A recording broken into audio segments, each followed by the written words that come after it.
Hello guys, তো চলে এলাম আমার একটা নতুন ভিডিও নিয়ে। এখানে তোমাদেরকে বলবো যে একটা ব্রিজ রেকটিফায়ার কিভাবে বানাবে। এখানে দেখতে পাচ্ছ ডায়োডের ক্যাথোড দুটোকে একসঙ্গে জয়েন করা হয়েছে।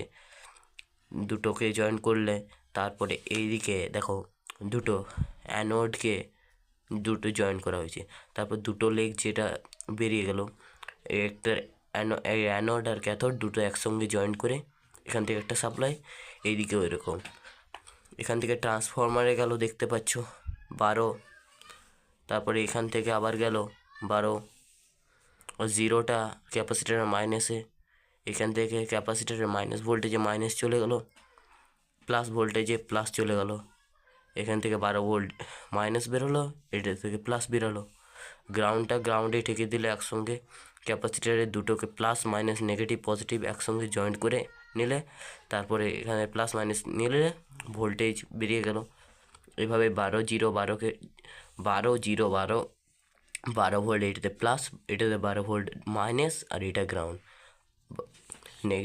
Negative positive ground.